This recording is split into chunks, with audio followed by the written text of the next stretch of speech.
हमने ट्रिग्नोमेट्री पढ़ ली, ठीक है, ट्रिग्नोमेट्रिक रेशियोज पढ़ लिए। अब उसका यूज क्या है, एप्लीकेशन क्या है रियल लाइफ में, ये सारी चीजें हम यहाँ पर देखेंगे, ठीक है। और अगर इस चैप्टर की बात करूं मैं एग्जाम के पॉइंट ऑफ व्यू से, तो कम से कम 4 to 6 मार्क्स के क्वेश्चन चैप्टर से आते हैं। बहुत ही इजी सा चैप्टर है। इस चैप्टर के जो क्वेश्चन होते हैं 2 पार्ट में होते हैं। पहले पार्ट में हम लोग देख रहे होंगे, बना रहे होंगे फिगर। दूसरे पार्ट में हम क्या कर रहे होंगे, ट्रिग्नोमेट्रिक रेशियो का यूज करके।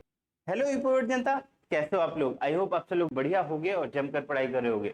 तो आज मैं पुनीत आज आपके लिए लेके आया हूँ क्लास 10th यूपी बोर्ड का एक बहुत इंपॉर्टेंट चैप्टर, त्रिकोणमिति के कुछ अनुप्रयोग यानी सम एप्लीकेशन ऑफ ट्रिग्नोमेट्री, जिसको आप हाइट एंड डिस्टेंस और ऊंचाई और दूरी के नाम से जानते हैं। अगर बात करें इस चैप्टर की, तो जैसा इसका नाम है, यहाँ पर हम लोग जानेंगे एप्लीकेशन ऑफ ट्रिग्नोमेट्री के बारे में। हमने ट्रिग्नोमेट्री पढ़ ली, ठीक है, ट्रिग्नोमेट्रिक रेशियोज पढ़ लिए। अब उसका यूज क्या है, एप्लीकेशन क्या है रियल लाइफ में, ये सारी चीजें हम यहाँ पर देखेंगे, ठीक है। और अगर इस चैप्टर की बात करूं मैं एग्जाम के पॉइंट ऑफ व्यू से, तो कम से कम 4 to 6 मार्क्स के क्वेश्चन चैप्टर से आते हैं और बहुत ही इजी सा चैप्टर है। इस चैप्टर के जो क्वेश्चन होते हैं 2 पार्ट में होते हैं। पहले पार्ट में हम लोग देख रहे होंगे, बना रहे होंगे फिगर, ठीक है, जहां पर हम समझेंगे कि हर एक क्वेश्चन को कैसे पढ़ना है, समझना है और उसके अकॉर्डिंग फिगर कैसे बनाना है। और अगर आपका फिगर बन गया, तो दूसरे पार्ट में हम क्या कर रहे होंगे, ट्रिग्नोमेट्रिक रेशियो का यूज करके उस क्वेश्चन को सॉल्व कर रहे होंगे। बस इतनी सी कहानी है, क्लियर? तो चलिए स्टार्ट करते हैं और सबसे पहले इससे रिलेटेड कुछ इंपॉर्टेंट टर्म्स को समझते हैं। तो सबसे पहले जो चीज आती है वह लाइन ऑफ साइट यानी दृष्टि रेखा, कि भैया दृष्टि रेखा किसे कहते हैं। बहुत इजी सी चीज है, थोड़ा सा समझ लेना। मान लो ये ऑब्जेक्ट है यहाँ पर जिसको मैं देख रहा हूं, ठीक है, तो मेरी आई से ये ऑब्जेक्ट, अगर इसके ऊपर वाले पॉइंट को देख रहा हूं, ठीक है, तो मेरी आई से इस ऑब्जेक्ट के पॉइंट पे जो एक वर्चुअल लाइन ड्रॉ हो रही होगी, यही हमारी दृष्टि रेखा कहलाएगी। आपकी दृष्टि से उस ऑब्जेक्ट तक खींची गई जो वर्चुअल रेखा है वो हमारी क्या कहलाएगी, दृष्टि रेखा कहलाएगी। किसी प्रेक्षक की आंख से उस बिंदु तक खींची गई सीधी रेखा जहां से प्रेक्षक वस्तु को देखता है क्या कहलाता है, लाइन ऑफ साइट कहलाती है। बहुत इजी सी चीज है। इसके बाद सेकेंड टर्म आता है हॉरिजॉन्टल लाइन।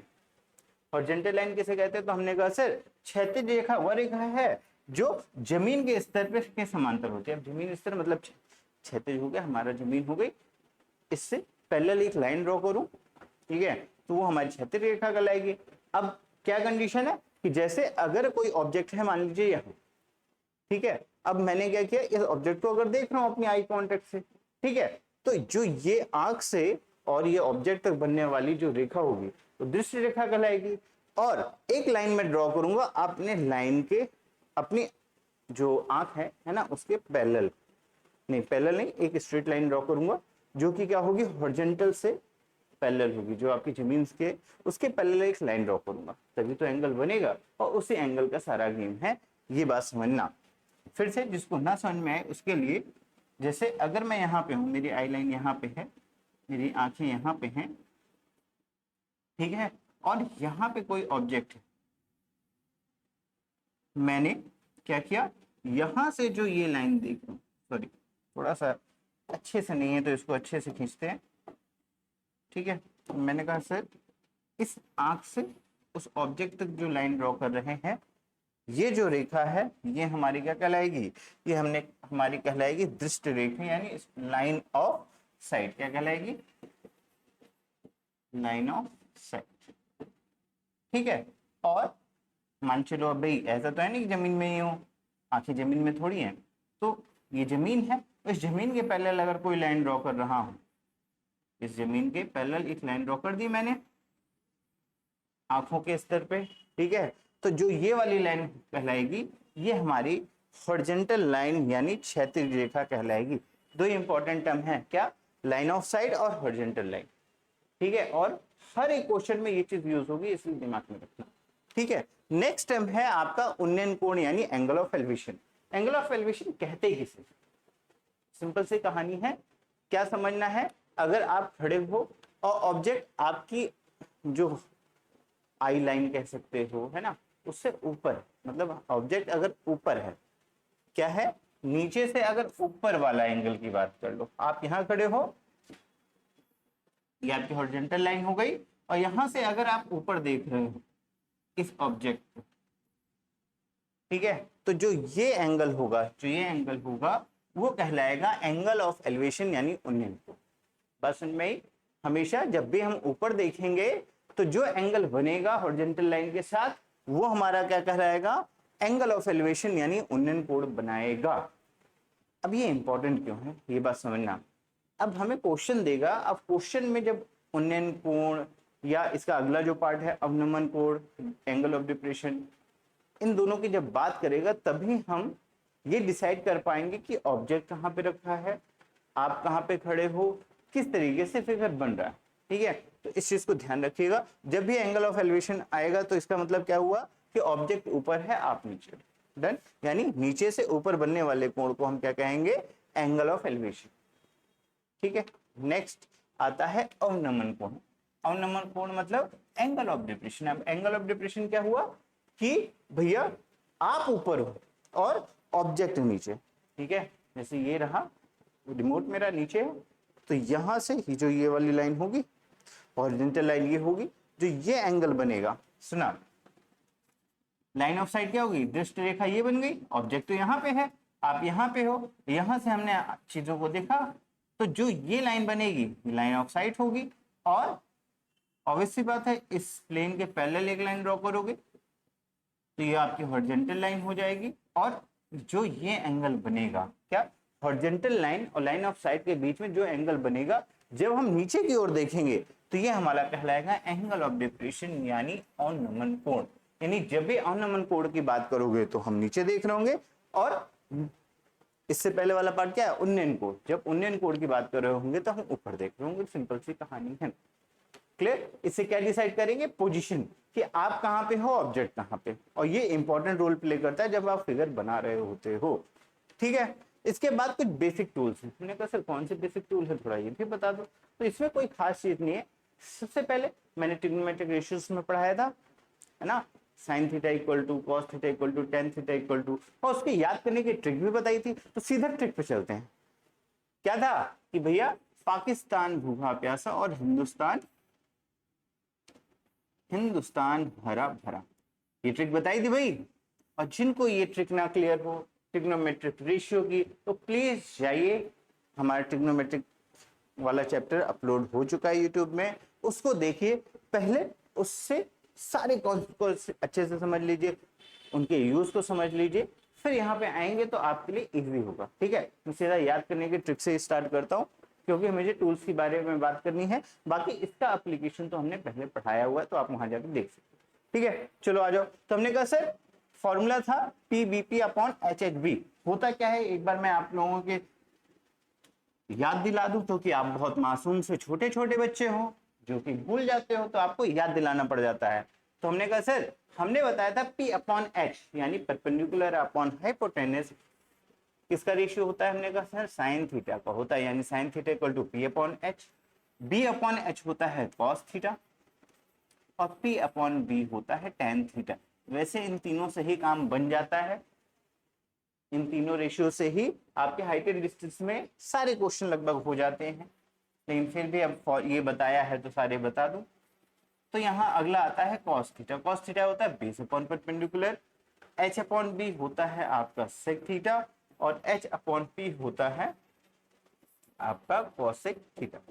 ये बेसिक टूल है जिनका रिक्वायरमेंट हमको पड़ेगी। Sine theta equal to P upon H, cos theta equal to B upon H, और tan theta equal to P upon B यानी परपेंडिकुलर अपॉन बेस। और हिंदी वालों के लिए लाल बटा कक्का भूल ना जाना। क्या बताया था, लाल बटा कक्का क्या था, लंब बटा गण यानी साइन, आधार बटा कर्ण यानी कॉस, और लंब बटा आधार यानी टेन थीटा। इतना काम हो जाएगा, काम खत्म। अब कोई ये अगर भूल गया हो कि भैया लंब क्या है, आधार क्या है और कर्ण क्या है, तो उसके लिए आ जाओ कि भैया जैसे मेरे पास एक राइट एंगल ट्रायंगल है, वो ट्रायंगल जिसमें एक एंगल 90 डिग्री हो कहलाता है राइट एंगल ट्रायंगल। ठीक है, और जो 90 डिग्री के सामने वाली साइड होती है वो हमारी कहलाती है कर्ण यानी हाइपोटेनस। अगर मैं ये एंगल थीटा लेता हूँ, डिपेंड करेगा, मैंने क्या बताया था आपको वहां पे, मैंने बताया था कि जो इसका आधार और लंब होता है, यानी परपेंडिकुलर और बेस होता है, वो डिपेंड करता है कि कौन सा एंगल आपने लिया है। मान लीजिए यहाँ पे अगर आपने ये एंगल लिया है तो इसके सामने वाली साइड आपका परपेंडिकुलर यानी लंब कहलाएगी, और साथ वाली साइड, ये वाली साइड आपका आधार कहलाएगी यानी बेस कहलाएगी। सिंपल सी कहानी है। ट्रिग्नोमेट्रिक रेशियो हो गया, आपका ट्रायंगल हो गया, आपको पता चलेगा कर्ण क्या है, आधार क्या है, बेस क्या है। सिंपल सी कहानी। इसके अलावा हम ट्रिग्नोमेट्री में यूज करते हैं टेबल वाली, जो स्टैंडर्ड एंगल वाले बताए थे 0, 30, 45, 60, 90, वो वाली टेबल की वैल्यूज आपको याद होनी चाहिए। अब जिनको नहीं याद है उनके लिए एक बार मैं बना दे रहा हूं जल्दी से, ठीक है, जिससे कि याद हो जाए। भैया याद कर लेना, नहीं तो बनाना तो आपको आना ही चाहिए। ठीक है, आ जाओ, नेक्स्ट आ जाते हैं। हमने कहा सर ये था एक, ये हो गया साइन का, ये हो गया कॉस का, ये हो गया tan का, ये हो गया कॉट का, ये हो गया सेक। ठीक है, फिर एंगल थे क्या, हमने कहा सर 0 था, 30 था, 45, 60 और 90 ऐसे बनाएंगे। याद रखना, मैं फिर से एक बार ट्रिक दोहरा दे रहा हूं जिससे कि आपको अगर याद ना हो, याद रखना भाई, ये बहुत इंपॉर्टेंट रोल प्ले करेगा। अगर आप पहली बात तो याद कर लो, पूरा कंठस्थ कर लो भैया कि क्या, कि साइन 30 की वैल्यू क्या है, साइन 45 वैल्यू क्या है, tan 45 वैल्यू क्या है, ये सारी चीजें आपको याद होनी चाहिए। अगर नहीं याद है तो इस ट्रिक को हमेशा याद रखना। ठीक है, क्या ट्रिक है इसकी बात कर लें तो हमने कहा सर हमने 0, 30, 45, 60 और 90 को स्टैंडर्ड एंगल माना, इसको विशिष्ट कोण हमने लेट कर लिया था। ठीक है, हमें किसकी वैल्यू बतानी है, हमने कहा sine theta, cos theta, tan theta, sec theta और कॉसेक थीटा की वैल्यू फाइंड। क्या बात है, एक एक्स्ट्रा हो गया है, कोई इशू नहीं। यहाँ तक चीजें क्लियर। हमने साइन कॉस टेन अच्छा कॉट गया तभी मैंने कहा एक कम क्यों हो गया। ठीक है, क्या हो गया, tan theta, cot theta, sec theta और कॉसेक थीटा। हमें करना क्या है, इन 6 ट्रिग्नोमेट्रिक रेशियोज की वैल्यू याद रखनी है। वैसे यहाँ पे अगर मैं बात करूँ, अगर आप मान के चलो हाइट एंड डिस्टेंस में बात करो तो साइन कॉस और टेन की अगर सारी वैल्यूज आपको याद है तो उससे काम हो जाता है। ठीक है, बहुत ज्यादा इंपॉर्टेंट मतलब पूरी याद हो ये इंपॉर्टेंट नहीं, लेकिन हाँ कम से कम ये 3 की तो इतनी अच्छे से याद हो कि यहाँ पे टाइम टेबल बनाने की जरूरत ना पड़े। ठीक है, चलो आ जाओ ट्रिक की भी बात कर लेते हो। हमने कहा सर साइन थीटा के लिए ट्रिक आपने बताई थी, बताइए क्या था। तो सबसे पहले था 0 से लेकर 4 तक गिनती लिखना, 0, 1, 2, 3 और 4। उसके बाद मैंने बताया था कि 4 से डिवाइड कर देना, तो सबको कर दो 4 से डिवाइड। ये हो गया दूसरा स्टेप। तीसरे स्टेप में पहले इसको कर लो सिंप्लीफाई, तो आएगा 0, ये 1/4 आ जाएगा, ये 1/2 आ जाएगा, ये 3/4 आएगा और ये 4/4 गया, 1 आ गया। जो भी आंसर आए उसका ले लो रूट। ये हो गया तीसरे स्टेप। क्या हो गया, 0 का रूट 0, 1/4 का 1/2 हो जाएगा, 1/√2 हो जाएगा, 3/4 का रूट 3/2 हो जाएगा, 4 बाहर आ गया ना, 1 का 1 हो जाएगा। ये हमारा पार्ट हो गया क्लियर। ये किसकी वैल्यू है, तो हमने सर साइन की वैल्यू, तो लिख दीजिए जल्दी से। हो गया 0, 1/2, 1/√2, √3/2 और 1। इसको रट लो। देखो 0, 30 एंगल होंगे नहीं, हाइट एंड डिस्टेंस की अगर बात करोगे तो मेनली 30, 45, 60 इसकी वैल्यू तो दिमाग में हमेशा होनी चाहिए। चलो नेक्स्ट बात कर लेते हैं कॉस थीटा की। तो कॉस थीटा के लिए हम क्या करते थे, ये वैल्यू उठाते थे और सारी वैल्यू रखते चले जाते थे। फर्स्ट आएगा यहाँ पे 1, √3/2 यहाँ पे आ जाएगा, 1/√2 यहाँ आ जाएगा, 1/2 यहाँ आएगा और 0 था तो 0 यहाँ। क्लियर। टेन थीटा के लिए क्या करते थे, तो हमने कहा सर आपने बताया था tan theta equal to sine theta upon cos theta. जिनको नहीं याद आ रहा, जिन्होंने अभी तक नहीं पढ़ा है, आराम से यूट्यूब पे जाइए, हमारा ट्रिग्नोमेट्रिक वाला चैप्टर अपलोड हो चुका था यार, आराम से वहां पढ़ो। एक बार जब आप अच्छे से पढ़ लोगे, सारे कॉन्सेप्ट क्लियर कर लोगे ना, तो दोनों चैप्टर आसानी से कवर हो जाएंगे, कोई दिक्कत नहीं होगी। अगर प्रॉब्लम आ रही है इसका मतलब आपने वहां पे मेहनत नहीं की हुई है, यही बात है। चलो आ जाओ नेक्स्ट। टेन थीटा के लिए हम साइन अपॉन कॉस करेंगे, तो ये साइन, ये अपॉन कॉस, इन दोनों को डिवाइड कर दो, 0/01 जीरो हो जाएगा। 1/2 अपॉन 1/2 अपॉन में √3/2, तो 1/2 निकल लेगा, ये हो जाएगा 1/√3, ये हो जाएगा 1 √3/2 अपॉन 1/2, तो ये हो जाएगा √3। और 1/0 को हम अनडिफाइंड, अपरिभाषित और ठीक है डज नॉट एग्जिस्ट, जो आपकी इच्छा हो वो कर सकते हैं। वैसे अनडिफाइंड कहते हैं हम, अपरिभाषित कहते हैं और इनफाइनाइट भी कहते हैं। तो आप यहाँ पे लिख लीजिए अपरिभाषित, हिंदी में लिख देते हैं, शॉर्ट में ही लिखना पड़ेगा वैसे अपरिभाषित, ठीक है। अच्छा जी, अब कॉट के लिए क्या करना पड़ेगा, तो हमने कहा सर 10 का रेसिप्रोकल कॉट होता है, 10 का रेसिप्रोकल कॉट होता है, तो 10 की जो भी वैल्यूज होगी उनका रेसिप्रोकल कर लो। अच्छा जी, व्युत्क्रम कर लो, ठीक है। तो क्या होगा, 0 का 1/0, यानी फिर से वह अपरिभाषित वाला पार्ट, वो अपॉन √3 का रेसिप्रोकल हो जाएगा √3, 1 का 1, √3 का 1/√3, और अपरिभाषित एक्चुअल में क्या था, 1/0 था ना, तो इसका रेसिप्रोकल करोगे 0/1, यानी आ जाएगा 0। बात समझ में इजी था। अब मैंने कहा कि सेक थीटा के लिए कॉस थीटा का रेसिप्रोकल कर दो, तो 1 का रेसिप्रोकल 1, 2 √3/2 का 2/√3, व्युत्क्रम होता है भाई 1/√2 का √2, 1/2 का 2, 0 का 1/0, यानी अपरिभाषित। क्लियर। साइन थीटा की बात कर लो, तो साइन थीटा 0, 1/0 यानी इनफाइनाइट, यानी अपरिभाषित, 1/2 का 2, 1/√2 का √2, √3/2 का 2/√3, और 1 का 1। तो ये आपकी टेबल होगी, सारणी हो गई। सारे कोणों की वैल्यू आपको पता होनी चाहिए, sin 30 की value, sin 45 value, sin 60 value, same way में tan 30, tan 45, tan 60 की वैल्यू। अगर ये सारी चीजें याद है देन क्वेश्चन में कोई प्रॉब्लम नहीं होगी। यहाँ तक चीजें समझ में आई। क्या क्या चीजें बताई मैंने, बताया सबसे पहला दृष्टि रेखा किसे कहते हैं, लाइन ऑफ साइट कह सकते हो, है ना। दृष्टि रेखा किसे कहते हैं, तो मैंने कहा सर मैं खड़ा हूं, ये मेरी आंख है, अगर मैं किसी ऑब्जेक्ट को देख रहा हूं तो इस ऑब्जेक्ट से मेरी आंख या जो दृष्टि है, इससे जो वर्चुअल रेखा बन रही है वो हमारी क्या कहलाती है, दृष्टि रेखा कहलाती है।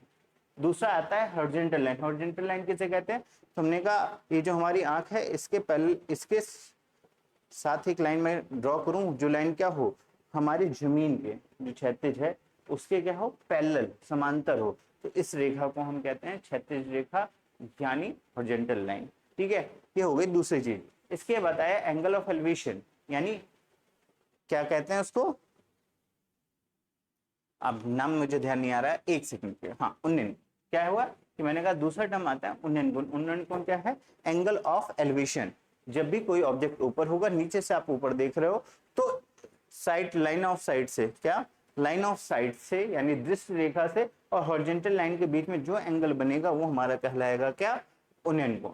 इसके बाद आता है अवनमन कोण, यानी angle of depression. Angle of depression क्या था कि हम ऊपर हैं, ऑब्जेक्ट नीचे है, तो हमारी जो दृष्टि रेखा है और हॉरिजॉन्टल लाइन के बीच जो एंगल बनेगा वो हमारा क्या कहलाएगा, वो हमारा अवनमन कोण कहलाएगा। इसके बाद हम लोगों ने ट्रिग्नोमेट्रिक रेशियो के बारे में जाना। ये हमारी 6 ट्रिग्नोमेट्रिक रेशियो जिसका यूज होगा। कर्ण क्या है, लंब क्या, आधार क्या है, ये आपको पता होना चाहिए, तभी आप यूज कर पाओगे अच्छे से। और एट द एंड आपको ये स्टैंडर्ड वैल्यूज पता होनी चाहिए, याद होनी चाहिए अच्छे से। अगर नहीं याद है आराम से जाइएगा अपनी कॉपी में, पीछे थोड़ी सी चीज जगह लेकर के इस ट्रिक का यूज करके ये सारणी लिख लें। लेकिन ये आपका आखिरी ऑप्शन होना चाहिए जब एग्जामिनेशन हॉल में चीजें आपको इतना याद है। बात समझ में आती है। अगर आप पहले ही सोच के जाओ नहीं कि हम याद ही नहीं करेंगे, हम सीधा वहीं जाके करेंगे, तो प्रॉब्लम क्रिएट होगी। और वैसे भी हमें टाइम वेस्ट क्यों करना है जब हम चीजों को सीधे वे में कर सकते हैं। ठीक है, चलो आ जाओ। अब यहां से क्वेश्चन पढ़ते सोचते समझते हैं, फिगर बनाने की प्रैक्टिस करते हैं। इंपॉर्टेंट ये है, आपको क्या सीखना है, इंपॉर्टेंट एक एक स्टेप को पढ़ करके कैसे फिगर बनाना है। चलो आ जाओ। सबसे पहला क्वेश्चन, और इस टाइप के क्वेश्चन आते हैं 2 नंबर में आ जाते हैं, क्या कि जिसमें एक कोण की समस्या यानी वन एंगल प्रॉब्लम। सीधी सीधी बात है, यानी एक ही एंगल बन रहा होगा, कैसा क्या है और देख के समझते हैं। आ जाओ, पहले क्वेश्चन पढ़ते हैं। क्या कह रहा, a kite is flying at height of 90 metre above the ground. एक काइट है हमारी, ठीक है, ठीक, ये हमारी काइट है और ये ग्राउंड से कितने 90 मीटर की हाइट पे उड़ रही है। ये हमारा ग्राउंड होगा कुछ, है ना भाई, ये ग्राउंड है और ये काइट कितने हाइट पे, हमने कहा सर 90 मीटर की हाइट पे ये जो है उड़ रही है। ये पहला स्टेटमेंट, उसका आराम से पढ़ो। क्या है, एक पतंग जमीन से 90 मीटर की ऊंचाई पे उड़ रही है। तो ये रही काइट, जमीन से 90 मीटर की हाइट पे उड़ रही है। इतनी बात समझ में, ठीक है। नेक्स्ट कह रहा, the string attach to the kite is temporarily tied to a point on the ground or the inclination of the string with the ground is 60, find the length of the string। सुन लो, अब पतंग है तो हवा में ऐसे थोड़ी भाई एक स्ट्रिंग बांधी होगी, ठीक है, और किसी पॉइंट से उड़ा रहे होगे ऐसा कुछ, ठीक है। अब क्या कह रहा कि भैया पतंग से जुड़ी डोर अस्थायी रूप से जमीन पर एक बिंदु से बंधी हुई है। मान लो इस बिंदु से जमीन पर बंधी हुई है, अच्छा जी, और डोर का जमीन के साथ झुकाव 60 डिग्री, इस डोर का इस जमीन के साथ जो झुकाव है वो 60 डिग्री है। बन गया फिगर, बन गया, काम हो गया। क्या बताना है, डोर की लंबाई ज्ञात करनी है। हमने कहा सर डोर की लंबाई आपकी यहां से यहां तक होगी, मान लो x है। क्या आपको ट्रायंगल दिख रहा है? हमेशा जो भी हम क्वेश्चन करेंगे फिगर बनाते वक्त ये दिमाग में रखेंगे कि राइट एंगल ट्रायंगल से रिलेटेड ही चीजें बने, जिससे आप रिलेट अच्छे से कर सको, ठीक है। और भैया एक और चीज जो हमने ध्यान नहीं दी, क्या कि 2022 में ये क्वेश्चन पूछा गया है, तो समझ लो इतने आसान से क्वेश्चन आएंगे 2 नंबर में। क्वेश्चन समझ में आया, फिगर समझ में आया, फिर से एक बार मैं बता दूं क्या कह रहा कि भैया क्या है कि एक पतंग जमीन से 90 मीटर की हाइट पे है, एक पतंग जमीन से 90 मीटर की हाइट पे है, और जो इसकी डोर है, डोर यहां से कहीं जमीन में किसी पॉइंट पे बंधी हुई है, और इस डोर का उस पतंग से जो एंगल बन रहा है, क्या बन रहा है, ठीक है, जो एंगल बन रहा है वो आपका 60 डिग्री है। आपसे पूछा है एक्स बता दो, चलो आ जाओ एक्स निकालते हैं। तो हमने कहा सर अब आपने बताया था ट्रिग्नोमेट्रिक रेशियो, और हमको एक राइट एंगल ट्रायंगल तो दिख रहा है भैया, ये राइट एंगल ट्रायंगल दिख रहा है, सबको दिखना चाहिए भाई। ये हमारा एक राइट एंगल ट्रायंगल है जिसमें ये एंगल 60 है और ये 90 है। अगर ये 90 है तो इसके सामने वाली जो साइड होगी ये हमारी क्या होगी, हमने कहा सर ये होगी आपकी हाइपोटेनस। यही होता है करना, अभी बताया था। हमने कहा ठीक है सर, ये 60 डिग्री ये वाला एंगल अगर दिया है तो इसके जो सामने वाली साइड है वो हमें दे रखी 90 डिग्री। और क्या होती है सामने वाली साइड, हमने कहा सर लंब यानी परपेंडिकुलर होती है। अब एक बात थोड़ा सा सोचना, मैंने कहा सर ट्रिग्नोमेट्रिक रेशियो में परपेंडिकुलर यानी लंब और कर्ण के बीच में रिलेशन के लिए कौन सा रेशियो हमारे पास है, तो हमने कहा यार परपेंडिकुलर भी है कर्ण भी है, 2 रिलेशन दिमाग में आते हैं, एक आता है साइन थीटा, एक आता है कोसेक थीटा, क्योंकि साइन थीटा इक्वल टू होता है परपेंडिकुलर अपॉन हाइपोटेनस यानी लंब अपॉन कर्ण, और कोसेक थीटा होता है कर्ण अपॉन परपेंडिकुलर यानी कर्ण अपॉन लंब। बस इनमें दोनों से कर सकते हैं, ऐसा कोई कंडीशन नहीं कि हमने साइन लगाया तो आप भी साइन ही लगाओ, आप कोसेक भी यूज कर सकते हो, लेकिन जनरल वे में सब साइन ही यूज करते हैं तो हम तो भी साइन यूज करेंगे। सिंपल सी कहानी है, और इस तरीके से रिलेट करना है। तो हमने कहा ठीक है सर जी, क्या करना है, हमने कहा ये एंगल उठाना है जो कि है हमारा साइन 60, और साइन 60 इक्वल टू इस एंगल के रिस्पेक्ट में परपेंडिकुलर आपका 90। हमने कहा सर होता है परपेंडिकुलर अपॉन हाइपोटेनस, परपेंडिकुलर की वैल्यू है 90 और हाइपोटेनस x निकालना है। तो इक्वेशन बन गया क्या, sine 60 equal to 90 upon x, hypotenuse तुम्हारा x है। हमने कहा ठीक है सर जी, अब क्या करना है, हमने कहा भैया टेबल का यूज करो, साइन 60 की वैल्यू फाइंड कर लो। तो हमने कहा सर साइन 60 की वैल्यू तो आ जाओ यहाँ पे, पहली बार है तो बता दूं, ये रहा साइन, ये रहा 60, साइन से आगे बढ़े 60 तक, तो जो ये एंगल आया वो हमारा क्या है, साइन 60 है, क्या है √3/2। तो हमने कहा सर साइन 60 की वैल्यू है √3/2 equal to 90 upon x। Simplify कर लो तो x इधर चला जाएगा, डिवाइड में इधर मल्टीप्लाई में, और 2 वहां जाएगा। तो हमने कहा सर यहां से मिल जाएगा x √3 इक्वल टू कितना 90 इंटू 2। x की वैल्यू फाइंड करनी है तो x को छोड़ दो और बाकी रूट को इधर भेज दो, तो क्या मिल जाएगा यहाँ से, हमने कहा सर यहां से मिल जाएगा x इक्वल टू 90 इंटू 2/√3। ये आपका फाइनल आंसर है, इसकी वैल्यू फाइंड करनी है।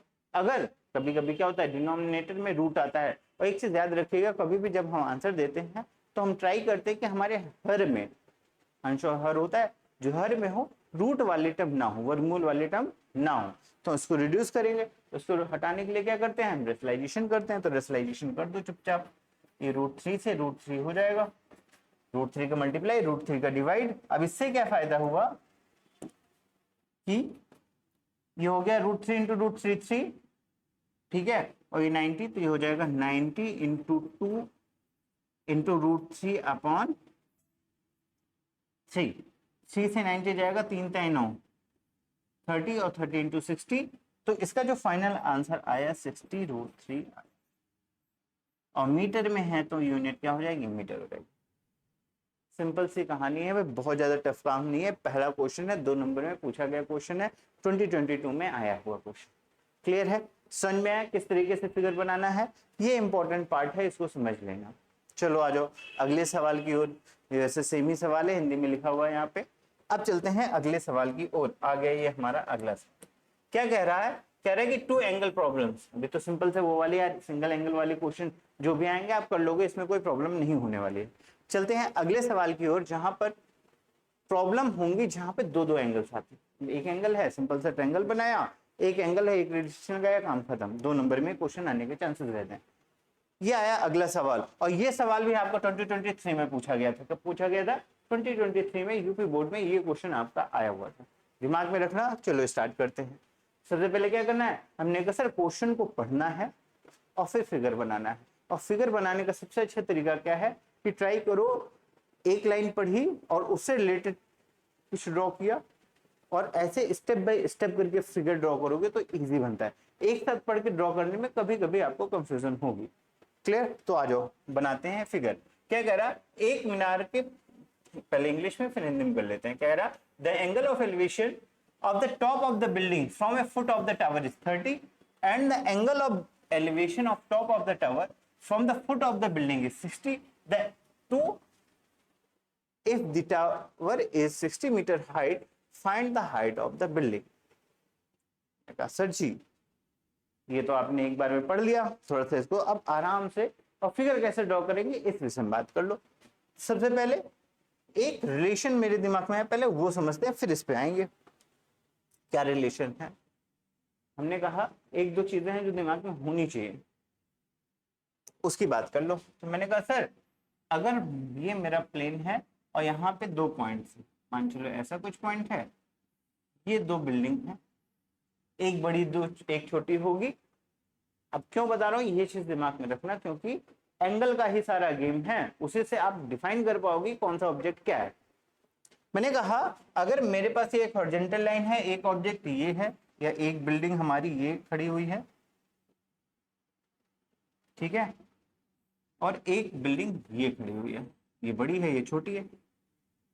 अगर मैंने को यहां से मैं इस ऑब्जेक्ट के टॉप को देखूं और यहां से मैं इसके टॉप को देखूं, ठीक है, मैंने क्या किया, इसके फुट से उसके टॉप को देखा, इसके फुट से इसके टॉप को, बीच की डिस्टेंस इक्वल है, तो थोड़ा एंगल में रिलेशन थोड़ा देखना क्या होगा। तो मैंने कहा सर अगर बीच की डिस्टेंस इक्वल है और इस एंगल की बात करोगे रिलेशन की, मान चलो ये θ1 है और ये θ2 है, तो कौन सा एंगल बड़ा होगा, θ1 के θ2। तो हमने कहा सर θ2 बड़ा होगा θ1 से हमेशा। क्या होगा, θ2 θ1 से ज्यादा बड़ा होगा, हमेशा बड़ा। क्यों बड़ा होगा, क्योंकि भैया इसकी लेंथ बड़ी है, अगर हाइट ज्यादा है तो एंगल ज्यादा होगा, हाइट कम है तो एंगल कम होगा, क्योंकि बीच की डिस्टेंस इक्वल है। अगर ये चेंज हो तो बात अलग बनती है, बट यहाँ पे क्या है, इनके बीच की डिस्टेंस सेम है, तो जिसकी हाइट ज्यादा उसका एंगल भी ज्यादा है, जिसकी हाइट कम उसका एंगल कम। इस कॉन्सेप्ट को याद रखना, कंफ्यूज हो जाते हैं बच्चे। एक और चीज यहीं पे बता देता हूं, जैसे अगर मैं एंगल ऑफ एलिवेशन की बात करता हूं, सुना मैंने कहा ये हॉरिजॉन्टल लाइन है हमारे पास, ठीक है, मान लो यहां कोई ऑब्जेक्ट कोई खड़ा है, एक व्यक्ति यहां पे खड़ा है, तो एंगल ऑफ एलिवेशन यानी उन्नयन कोण, उन्नयन कोण आपका ये होगा एंगल थीटा, ठीक है। अब अगर मैं यहां से मान चलो ए पोजीशन से इस डायरेक्शन में गया, यानी इस टावर के पास गया, बी पे गया, तब कुछ हिमनैन कोण बनेगा, मान चलो θ2 बनेगा। सेम वे में इस टावर से मैं क्या गया, दूर गया, तो कुछ हिमनैन कोण बनेगा, ये क्या बनेगा, मान लो θ3 बनेगा। अब अगर तीनों एंगल में रिलेशन की बात करो तो दिमाग में क्या रखना है, इस चीज को समझना कि जैसे जैसे पास जाएंगे हॉरिजेंटली, क्या है हॉरिजेंटल में आगे जा रहे हो या पीछे जा रहे हो, जैसे जैसे मैं किसी ऑब्जेक्ट के पास जाऊंगा एंगल ऑफ एलिवेशन क्या होगा, बढ़ता जाएगा। क्या होगा, बढ़ता जाएगा। यानी अगर मैं इन तीनों एंगल के बीच में रिलेशन की बात करूं तो थीटा जो 3 है वो थीटा से, और थीटा जो है θ2 से बड़ा होगा। अब इसका फायदा क्या है कि अगर किसी ने कह दिया कि एंगल 60, 45 और 30 बन रहा है, ऐसा कुछ दिया जहां पे तुम्हारे तीन रिलेशन आए कि 45, 60, 45 और 90 तीन एंगल बन रहे हैं। अब एक बात समझना, तुमको उसको बताने की जरूरत, उसे तुम्हें ये बताने की जरूरत नहीं है कि कौन सा एंगल 30 या कौन सा 45, कौन सा 60 होगा। ये लॉजिकली आपको सोचना पड़ेगा कि यार 30 एंगल है, 45 और 60, तो जो सबसे दूर वाला होगा वो सबसे छोटा एंगल होगा, तो जो θ3 होगा ये क्या होगा, आपका 30 डिग्री होगा। कलर चेंज कर दे रहा हूं, जो थीटा होगा आपका 30 डिग्री होगा, जो सॉरी θ3 होगा, जो बीच वाला एंगल होगा वो कितना होगा, हमने कहा सर जी 45 डिग्री होगा, और जो सबसे पास वाला एंगल है वो होगा वही सबसे बड़ा यानी 60 डिग्री होगा। ये भी एक लॉजिक। अक्सर बच्चे इसमें भी गलती करते हैं कि जब भी ऑब्जेक्ट क्या है कि आप यहाँ पे हो, ये मान चलो ये ऑब्जेक्ट हो गया, टावर है, यहाँ पे ऑब्जेक्ट है, तो एंगल ऑफ एलिवेशन है। In case of angle of elevation क्या है कि जब भी ऑब्जेक्ट दूर जाएगा एंगल कम होगा, और जब भी पास आएगा तो एंगल बढ़ेगा। तो जब भी दो एंगल की बात की तो जो बड़ा है वो पास वाला होगा, जो छोटा है वो दूर वाला होगा। इस चीज को यहाँ पे समझ लेना, लॉजिकली भी है, लॉजिक से समझना हो वैसे समझ लेना, नहीं तो ये चीज मैंने बता दी और दिमाग में रखना, क्योंकि अक्सर बच्चे यहाँ पे गलती करते हैं। इसी में एक और कॉन्सेप्ट आता है, थोड़ा उसकी भी बात कर लेते हैं। मान चलो फिर से वही, ये मेरा ऑब्जेक्ट यहाँ पे है, कोई व्यक्ति यहाँ पे है, तो एंगल ऑफ एलिवेशन ये एंगल थीटा बन जाएगा। ठीक है, अब मैं क्या नाम है, अभी हॉरिजॉन्टली जा रहे थे ना भैया, कभी इधर जा रहे थे कभी इधर जा रहे थे। अब ऊपर या नीचे की बात कर लो, मतलब मान चलो लिफ्ट लगी हुई है, अब मैं ऊपर जा रहा हूं या नीचे जा रहा हूं, तो सुना, अगर मैं इस पॉइंट से यहां जाता हूं तो एंगल ऑफ एलिवेशन ये हो जाएगा, और इस पॉइंट से यहां जाता हूं तो एंगल ऑफ एलिवेशन ये हो जाएगा। अब थोड़ा सा अगर लॉजिक लगाओगे तो समझोगे क्या कि एंगल अगर ये थीटा है, ये θ1 और ये θ2 है, तो कौन सा एंगल सबसे बड़ा कौन सा सबसे छोटा होगा। तो हमने कहा सर अगर ये डिस्टेंस यहां से यहां तक की डिस्टेंस तो फिक्स हो गई, ये डिस्टेंस अगर इक्वल है तीनों में, तो जो नीचे आ रहे हो अपनी मेन पोजीशन से अगर नीचे आए तो एंगल क्या होगा, एंगल बढ़ेगा, और ऊपर जाओगे तो देखो ये एंगल में कंपेयर करो तो एंगल छोटा हो जाएगा, और जाओगे तो और छोटा होता जाएगा, है ना। तो यानी इन केस ऑफ क्या नाम है, एंगल ऑफ एलिवेशन, है ना, कौन सा, उन्नयन कोण के बारे में अगर मैं बात करता हूं और हम मूवमेंट कर रहे हो कहाँ, ऊपर या नीचे, तो उस कंडीशन में याद रखना अगर ऊपर जाएंगे तो एंगल ऑफ एलिवेशन छोटा होगा और नीचे जाएंगे एंगल ऑफ एलिवेशन बढ़ेगा। ये भी लॉजिकल चीज है, बट दिमाग में रखना, क्योंकि अक्सर गलतियां करते हैं बच्चे, और इतनी गलतियां करते हैं कि मतलब 5-5 नंबर का क्वेश्चन दिया वहां गलती करा है। अब सोचो अगर आपने एंगल ही गलत लिखा, फिगर ही गलत बनेगा, और फिगर गलत बनेगा यानी पूरा क्वेश्चन गलत, यानी जितनी मेहनत की सब बर्बाद। तो एक छोटी सी चीज की वजह से आपका क्वेश्चन गलत नहीं होना चाहिए, और ये सिली मिस्टेक सारे बच्चे करते, ज्यादातर बच्चे तो करते ही करते हैं, तो इस चीज को ध्यान रखना। ठीक है, ये तो हो गया एंगल ऑफ एलिवेशन की बात। एंगल ऑफ डिप्रेशन में भी रिलेशन देख लेते हैं। मैंने कहा सर जी ये रहे, मैं यहां हूं, है ना, तो एंगल ऑफ डिप्रेशन ये होगा कौन सा, ये वाला एंगल, ये होता है हॉरिजॉन्टल लाइन और लाइन ऑफ साइट के बीच में बनने वाले एंगल को हम क्या करते हैं, एंगल ऑफ एलिवेशन कहते हैं, सॉरी एंगल ऑफ डिप्रेशन कहते हैं, यानी अवनमन कोण कहते हैं। अब अगर ऑब्जेक्ट पास आएगा, सुना, ये तो उन्नयन वाला केस था। अब नमन क्या होगा, अगर ऑब्जेक्ट पास आया तो कोण ये बन जाएगा, और दूर गया तो कोण ये बन जाएगा। तो इन दिस केस आप देख लो, ये एक एंगल बना, ये एक एंगल बना, तो कौन सा एंगल बड़ा है, ये वाला। तो in case of angle of depression यानी अवनमन कोण की अगर मैं बात करता हूं, तो अगर मैं इस टावर के पास जाऊंगा तो एंगल बढ़ेगा और दूर जाऊंगा तो एंगल कम होगा। वहीं पे जब इस वाले की बात कर रहा था, है ना, यानी एंगल ऑफ एलिवेशन की बात कर रहा था, तो पास आने पे एंगल बढ़ रहा था, दूर जाने में एंगल कम हो रहा था। इसी का अपोजिट यहाँ पे हो रहा है। बात समझ में, इस चीज को ध्यान रखना क्योंकि अक्सर कंफ्यूजन होती है, और बाकी जो भी रिक्वायरमेंट होगी हम क्वेश्चन के अकॉर्डिंग देख लेंगे। यहां तक बात समझ में। अब आ जाते हैं क्वेश्चन की ओर और फिगर बनाते हैं और सॉल्व कर लेते हैं क्वेश्चन। मैंने कहा सर इतना बताया क्यों, कहानी समझना। अब ये क्वेश्चन पढ़ोगे तुम्हारे दिमाग में आ जाएगा कि वो कॉन्सेप्ट बताने की रिक्वायरमेंट क्या थी। देखो कह रहा है एक मीनार है, क्या है कि angle of elevation of the top of the building from A foot of the tower is 30 degree. एक मीनार के पास से एक इमार के शिखर का उन्नयन कोण 30 डिग्री दे रखा है, और इमारत के पाद से मीनार के शिखर का उन्नयन कोण 60 दे रखा है। एक का एंगल, बीच की डिस्टेंस इक्वल है।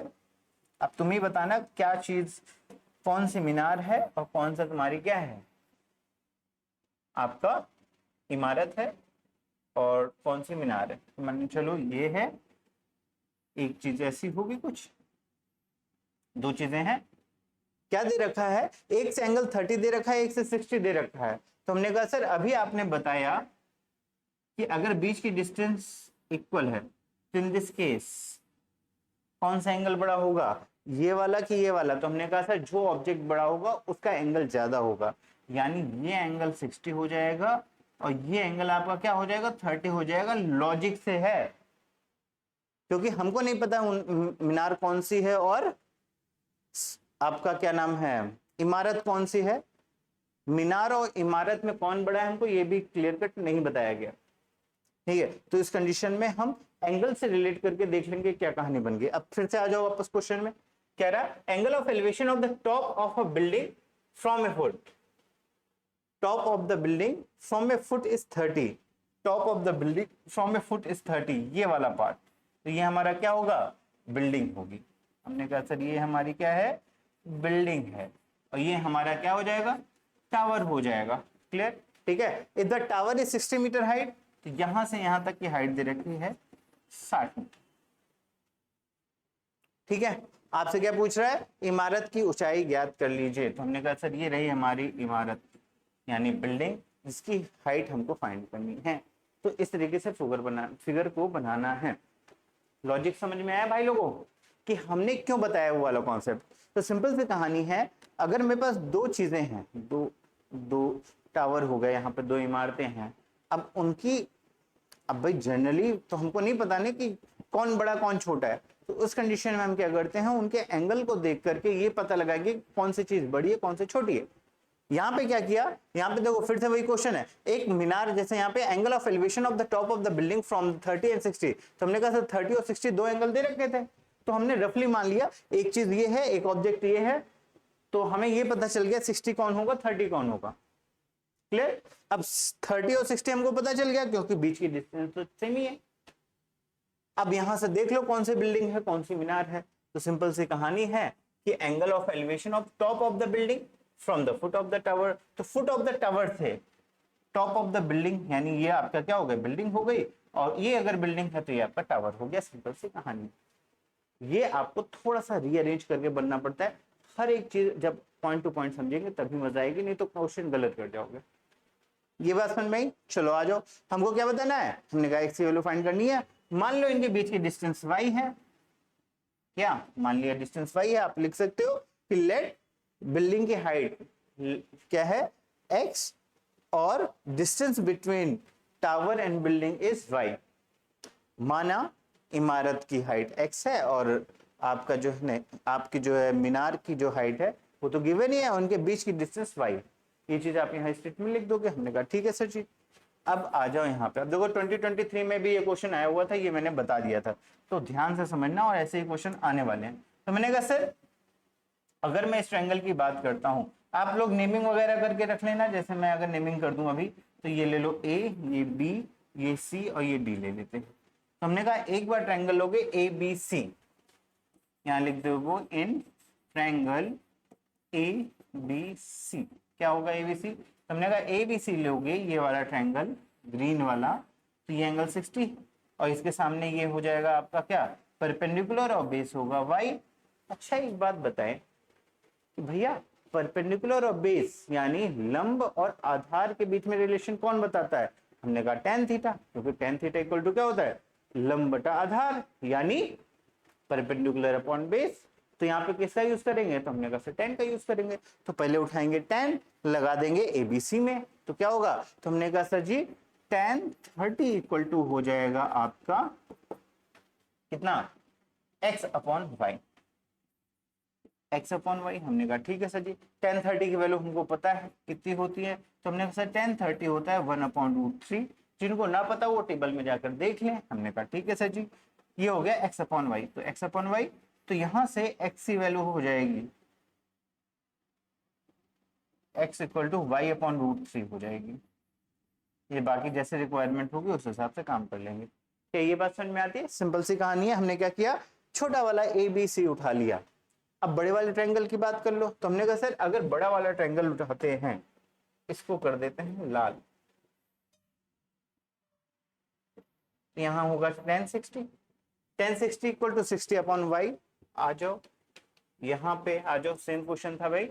मैंने कहा सर tan 60 इक्वल टू आ जाएगा, बड़ा वाला ट्रायंगल है ये, और इसमें ये आपका परपेंडिकुलर होगा, ये आपका बेस होगा, तो ये हो गया 60 अपॉन वाई, ये हो जाएगा 60 अपॉन वाई। हमने कहा tan 60 की वैल्यू होती है √3, तो √3 इक्वल टू 60 अपॉन वाई। तो y की वैल्यू क्या आ जाएगी? तो हमने कहा y इक्वल टू हो जाएगा 60 अपॉन √3। हमने कहा सर y की वैल्यू पता चल गई, उठा के इक्वेशन नंबर 1 पे रख दो, x की वैल्यू आ जाएगी। क्या होगा? x इक्वल टू y/√3 है।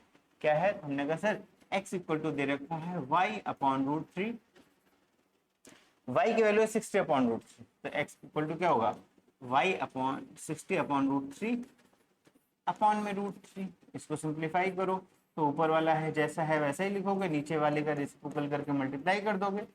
√3 इंटू √3 3, तो 60/3 यानी 3 दूनी 6, यानी ये आ जाएगा 20 मीटर। कितना हो जाएगा? 20 मीटर हो जाएगा। यानी इमारत की ऊंचाई, इमारत की ऊंचाई कितनी होगी? हमने कहा सर 20 मीटर होगी।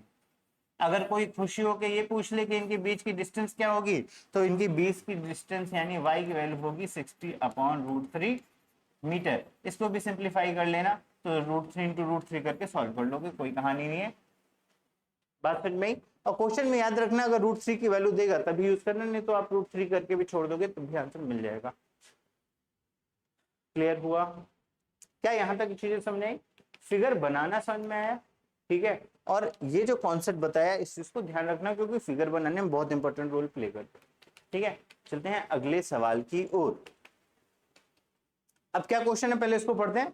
और ये क्वेश्चन आपका 2022 में पूछा गया क्वेश्चन। मैंने क्या कि भैया आपको प्रैक्टिस करानी है, आपको दिखा दूं जिससे आपको ये चीज विश्वास हो जाए कि आप जो चीजें पढ़ रहे हैं अच्छी पढ़ रहे हैं।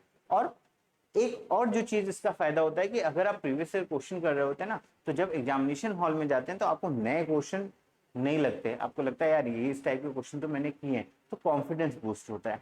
इसके लिए ये चीजें इंपॉर्टेंट होती है। चलो आ जाओ। तो भैया ये 2022 में यूपी बोर्ड में पूछा गया क्वेश्चन है।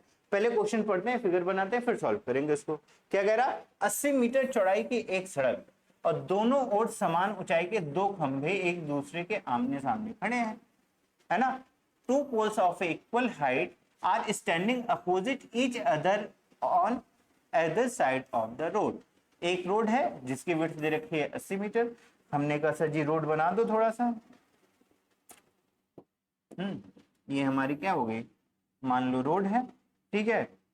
और इसके इधर और उधर, इधर इधर मान लो ये और उधर, अब ये कहने सर जी ऐसे रोड है ना, ये एक्चुअल में रोड यहाँ से, एक सेकंड रुकना भाई लोगों, हाँ रोड यहाँ से लेके यहाँ तक की है, जिसकी विड्थ दे रखी है 80 मीटर।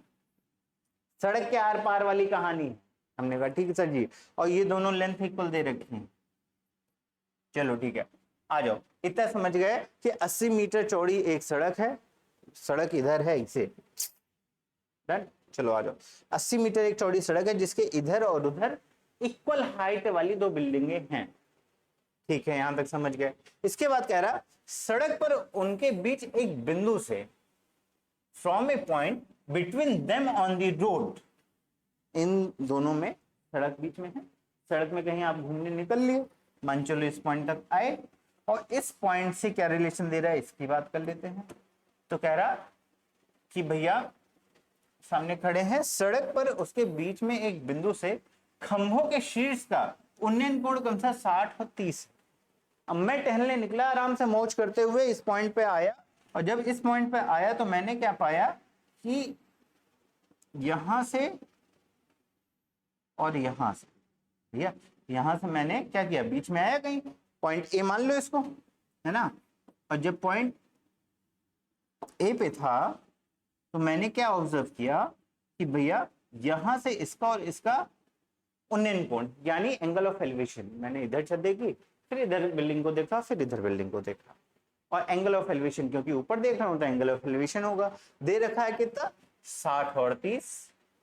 अच्छा जो यहाँ लॉजिकली समझना, 60 एंगल कौन सा होगा, तो हमने कहा सर जो पास होगा वो ज्यादा बड़ा होगा एंगल, तो इन दोनों में से ये ज्यादा पास दिख रहा है, तो हमने कहा सर ये एंगल 60 हो जाएगा और ये एंगल 30 हो जाएगा।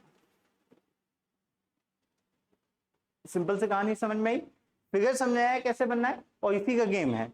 आपसे कह रहे खंभों की ऊंचाई याद कर लो, तो हम मान लेते हैं खंभों की ऊंचाई हमारी h है, अगर ये h है तो ये भी h होगी, सिंपल सी कहानी। और हमको h को फाइंड करना है, कैसे फाइंड करेंगे, तो हमने कहा सर अगर फाइंड करना है एक सिंपल सी कहानी ले लो, क्या ले लो, हमने कहा मान लेते हैं यहां से यहां तक की डिस्टेंस x है, और ये अगर x है तो ये डिस्टेंस यहां से यहां तक की क्या होगी, तो हमने कहा पूरी अगर 80 है तो ये 80 माइनस एक्स हो जाएगी, 80 माइनस एक्स हो जाएगी। ये सिंपल सी कहानी। क्या ये बात समझ में आई मेरे प्यारे बच्चों? ठीक है, फिर से मैं थोड़ा सा सेटल कर लेता हूं। हमने कहा सर जी हमको दे रखा है यहां से यहां तक की डिस्टेंस 80, तो मैंने लेट कर लिया यहां से यहां तक x है, तो ये डिस्टेंस क्या होगी 80 माइनस एक्स। तो ये बस समझ में सिंपल सा है, दो ट्रायंगल आपको दिखने चाहिए। क्या फिगर समझ में आया किस तरीके से ड्रॉ करना है? ठीक है, चलो आ जाओ। अब हमने कहा सर जी कि इनके बीच की जो डिस्टेंस है वो हमको दे रखी है 80। फिर से यार साफ सुथरा नहीं था इस वजह से लिख रहा हूं, ये हमने मान लिया x और ये मान लिया 80 माइनस एक्स। अब दो ट्रायंगल दिख रहे हैं, दोनों ट्रायंगल को उठाओ सॉल्व कर लो। आप कोई भी उठा सकते हो, आपकी अपनी इच्छा है, इस पर कोई बाउंडेशन नहीं है, इसकी नेमिंग कर लेना, आप लिख देना कि इन ट्रायंगल दिस, काम खत्म। तो सबसे पहले हम उठाएंगे लाल वाला एंगल, तो ये हमने कहा सर जी ये 60 डिग्री वाला एंगल उठा लो, ये वाला, ठीक है। नेमिंग कर लेते हैं, पॉइंट ए तो ये था ही, इसको मान लो बी, ये मान लो सी, ये मान लो डी और ये मान लो, ठीक है। तो हमने कहा सर जी इन ट्रायंगल 60 वाला कौन सा है, लाल वाला, कितना है, हमने कहा सर बी सी ए या ए बी सी, तो हमने कहा ए बी और सी। क्या होगी कहानी, हमने कहा सर ए बी सी उठाएंगे, ए बी सी उठाएंगे तो आएगा हमारा tan 60। क्या हो गया tan 60, दिख जाना चाहिए, ठीक है। हमने कहा tan 60 इक्वल टू, देखो फिर से ये 90 डिग्री हो गया, ये एक ट्रायंगल हो गया 90 डिग्री, तो ये हाइपोटेनस, ये बेस, ये परपेंडिकुलर। आपने कहा सर बेस और ये परपेंडिकुलर, यानी ये आपका भाई ये साथ वाला एंगल क्या हो गया, ये बेस हो गया, ये परपेंडिकुलर हो गया, relation tan perpendicular upon base यानी h अपॉन x, ये हो जाएगा h अपॉन x। तो हमने कहा सर tan 60 वैल्यू होती है √3, तो √3 इक्वल टू होगा h अपॉन x। तो देखो h की वैल्यू यहां से आ जाएगी x √3। अभी वेरिएबल मान लो, इसको इक्वेशन नंबर 4 मान लो। क्या ये बात समझ में आई? सिंपल सी कहानी है। हमने क्या किया, लाल वाला एंगल ट्रायंगल ले लिया, पाइथागोरस हमको ये तो पता है राइट एंगल ट्रायंगल है, तो क्या आपका परपेंडिकुलर होगा, क्या बेस होगा, और यहाँ पे परपेंडिकुलर और बेस के बीच में रिलेशन की बात की तो हमने tan यूज कर लिया, तो tan 60 h अपॉन x, तो tan 60 value √3 h upon x, तो h की वैल्यू आ गई x √3, बात खत्म। अब आ जाते हैं दूसरे ट्रायंगल की ओर। तो हमने कहा सर दूसरा ट्रायंगल हमारा कहाँ है, इसको दूसरे कलर से यूज कर लेते हैं, ठीक है। कौन सा कलर, चलो केसरिया ले लेते हैं, ये वाले ट्रायंगल, कौन सा, केसरिया। ये 90 डिग्री है, ये एंगल 30 है, ये परपेंडिकुलर है और इसके लिए बेस 80 माइनस एक्स है। सिंपल सी कहानी आई, ठीक है। तो क्या होगा, तो हमने कहा सर जी ये हो जाएगा, आप यहां लिख दोगे tan ओ इन ट्रायंगल कितना A B E, tan 30 equal to h upon 80 minus x, tan 30 equal to 80 upon कितना, सॉरी 80 नहीं, यहाँ पर परपेंडिकुलर क्या है h upon 80 minus x, h upon 80 minus x होगा। क्या ये बात समझ में आई, h अपॉन 80 माइनस एक्स, कहानी खत्म। हमने से tan 30 की वैल्यू पता है, उठा के रख दी, क्या होती है 1 upon √3 equal to h upon 80 minus x. हमने कहा सर जी h की वैल्यू फाइंड करनी है, तो x की वैल्यू उठा के रख दो, x इक्वल टू क्या होगा, तो देखो हमें h की वैल्यू, बीच की वैल्यू तो निकालनी नहीं, तो क्यों परेशान होना है, हमें क्या बताना है, हाइट बतानी है। तो हमने कहा सर यहां से x की वैल्यू उठाओ रख दो, तो यहां से x की अगर वैल्यू निकालता हूं, देखो क्या आएगा, x इक्वल टू हो जाएगा h अपॉन √3,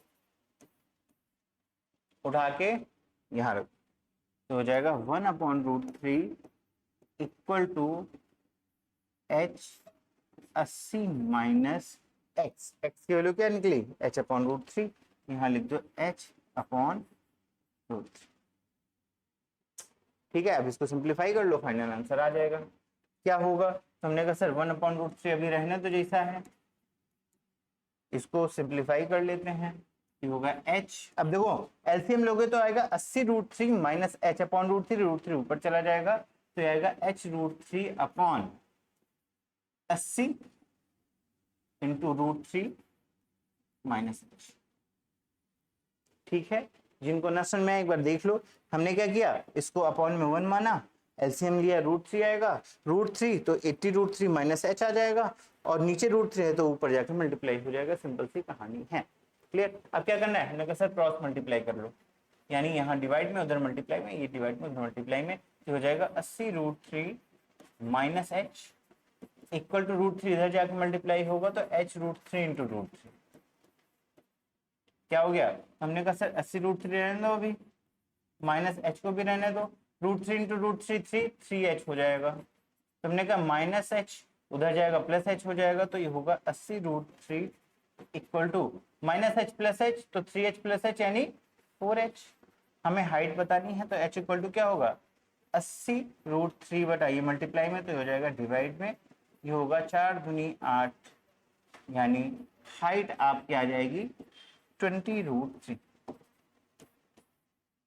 अब हाइट पूछा था तो हमने हाइट निकाल ली, वो पूछ ले भैया ये पॉइंट है कहाँ, कहाँ लाई कर रहा है, एक्स की वैल्यू भी फाइंड कर लो, तो उसको उठा के यहाँ रख दो। तो हमने कहा था जी यहाँ हमने भी पढ़ा x इक्वल टू क्या h upon √3, x equal to h, h की वैल्यू है 20 √3 अपॉन में √3, ये हो जाएगा √3, √3 से √3 कट गया, तो x की वैल्यू क्या आ गई 20।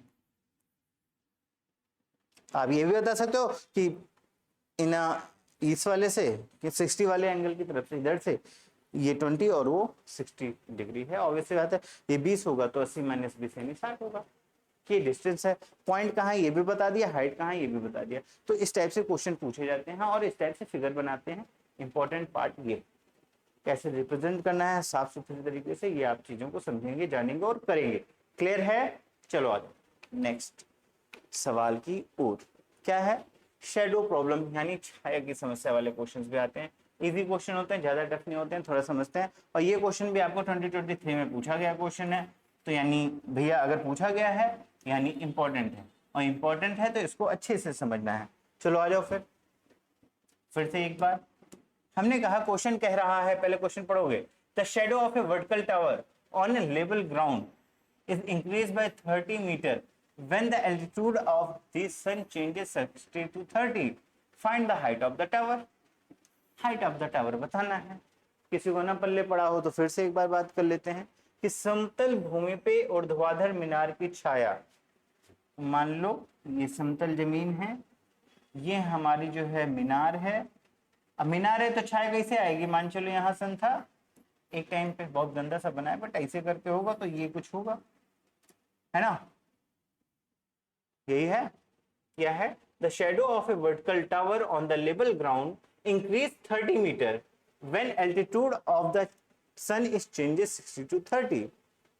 ठीक है, समतल भूमि पर एक ऊर्ध्वाधर मीनार की छाया 30 मीटर बढ़ जाती है जब सूर्य की ऊंचाई 60 से 30 मीटर हो जाती है। ऊंचाई नहीं कहेंगे यहाँ पे, सूर्य का जो एंगल एल्टीट्यूड वाला जो चेंज हो रहा है वो 30 से 60 डिग्री हो जाता है।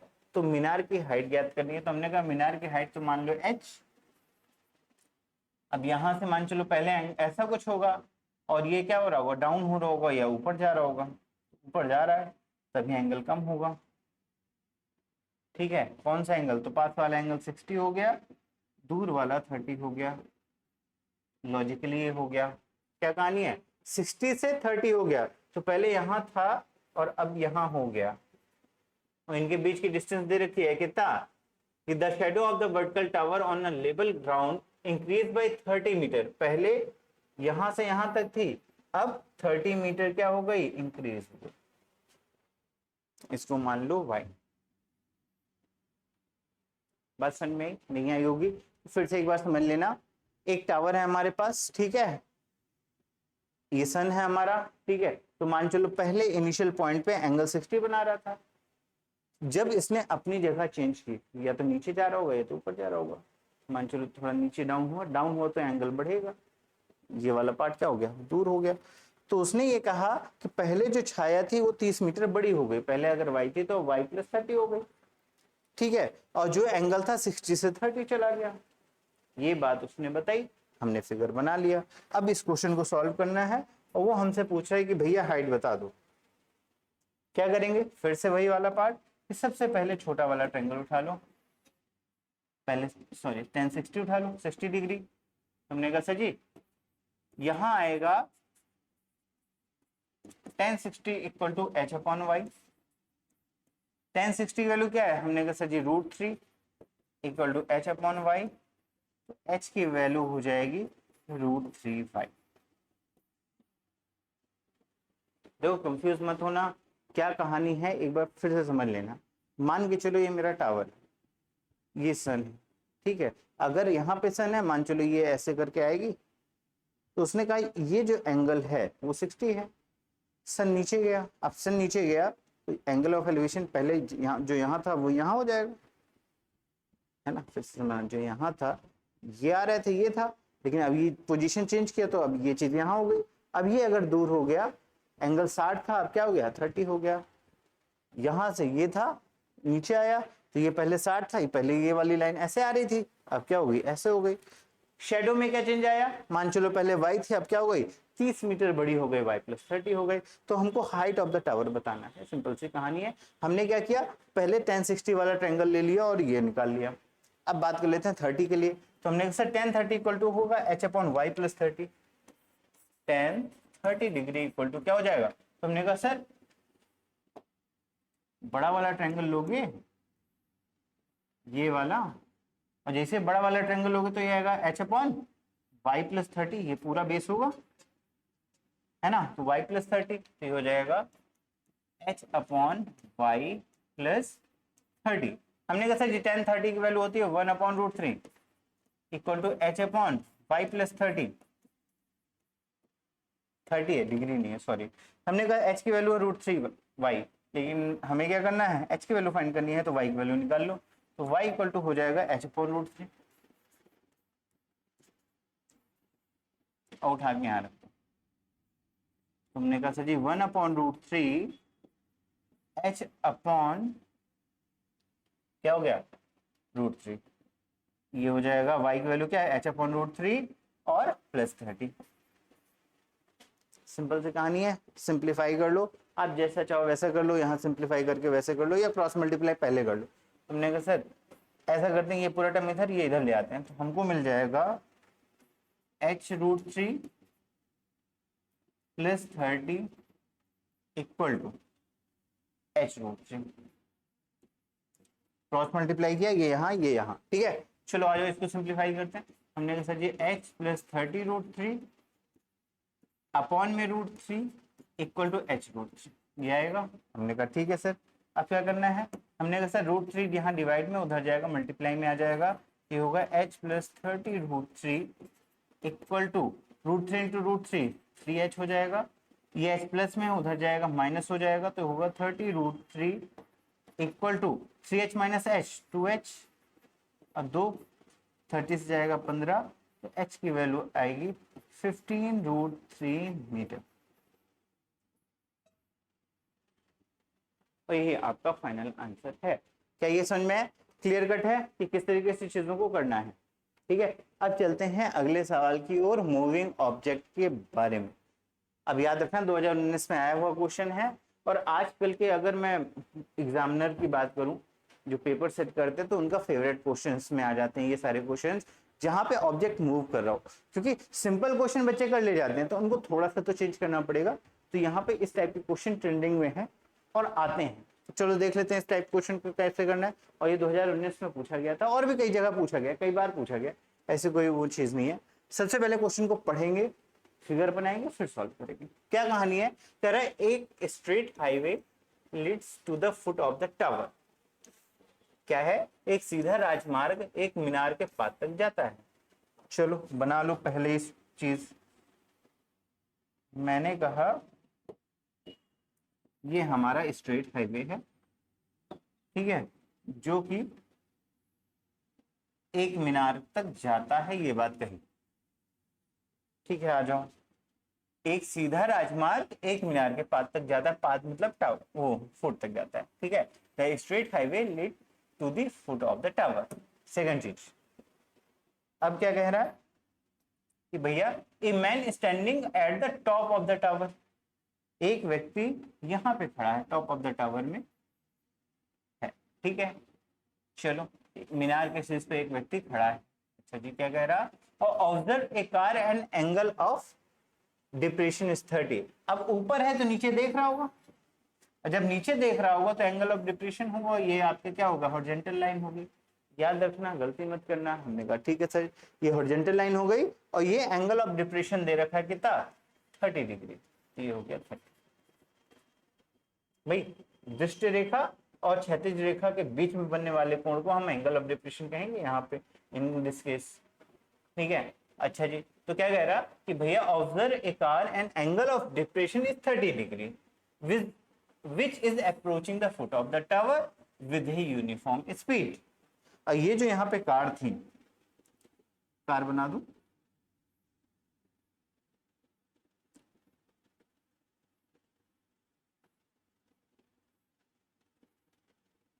ये हमारी कार है, इधर जा रही है, ठीक है, अप्रोच कर रही है टावर को, ठीक है। क्या कर रही है कि भैया which approaching to the foot of the tower with uniform speed, एक यूनिफॉर्म स्पीड से जा रही है, और 10 सेकंड लेटर, 10 सेकंड बाद the angle of depression of the car is found 60।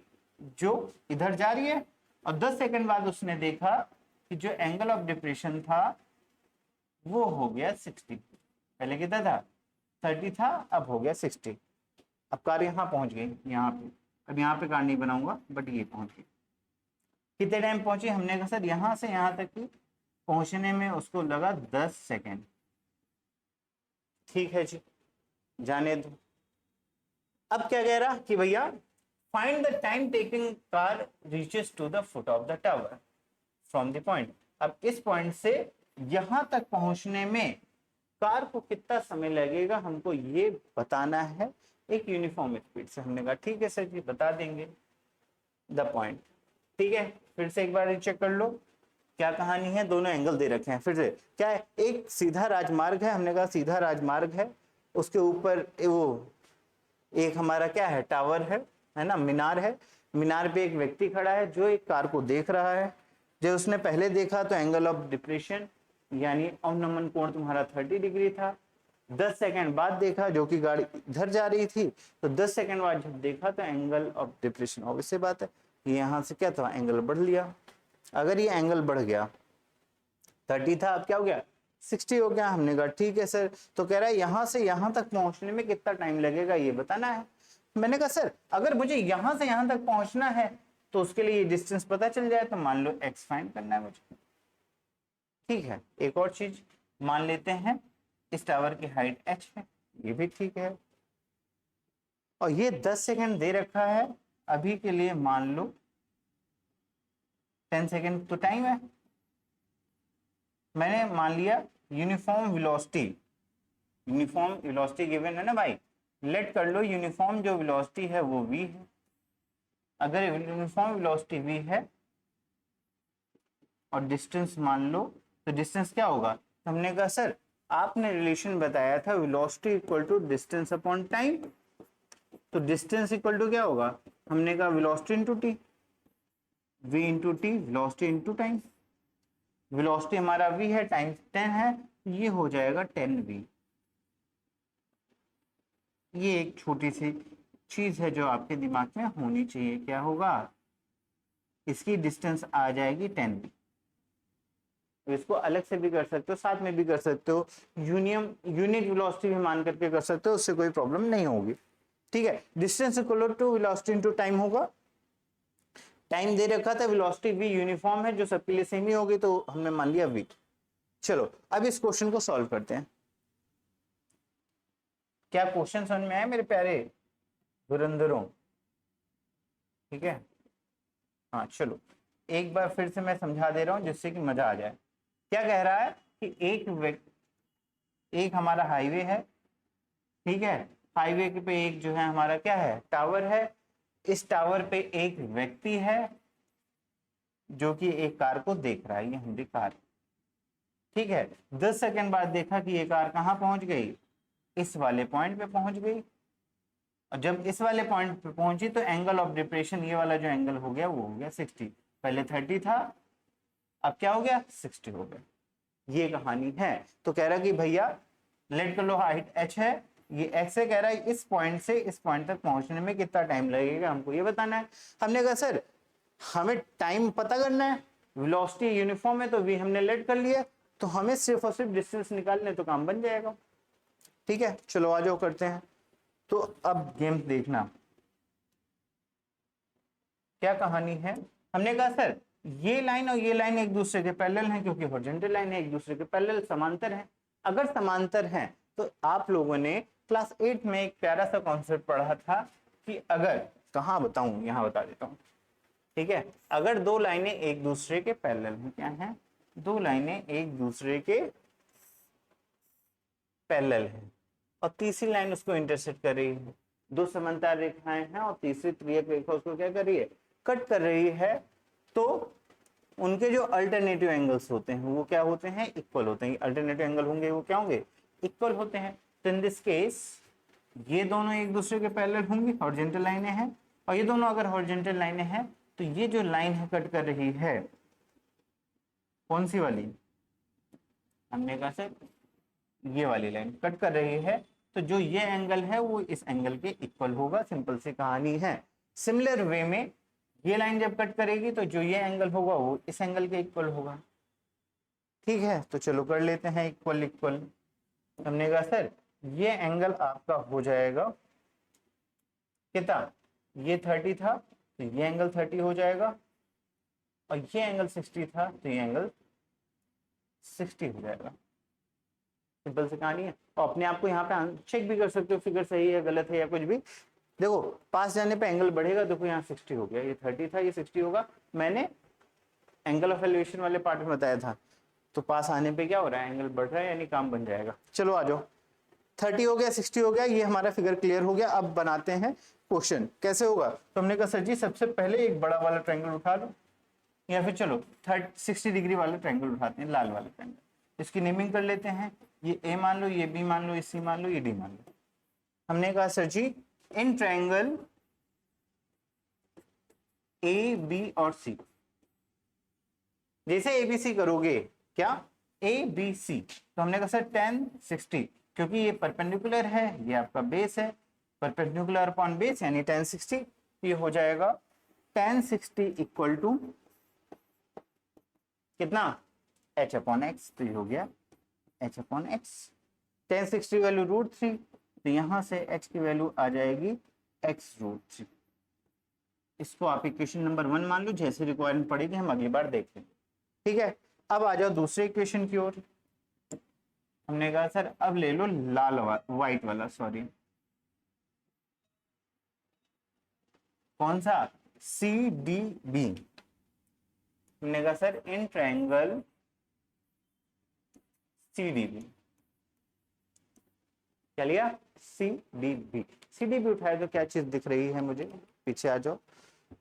C D B angle 30 tan 30 equal to H upon X plus, ये पूरी distance आएगी ना भाई, तो x प्लस 10v होगा। हमने कहा ठीक है सर, आ जाओ यहाँ पे, तो सी वी tan 30 और tan 30 equal to H upon x plus 10v, distance ही तो निकाली थी, तो x ये डिस्टेंस है, ये एक डिस्टेंस है, इन दोनों का सम हो जाएगा x प्लस 10v, तो ये हो गया x प्लस 10v। हमने कहा सर tan 30 की वैल्यू होती है 1/√3, हो गया 1/√3 equal to h upon x plus 10v।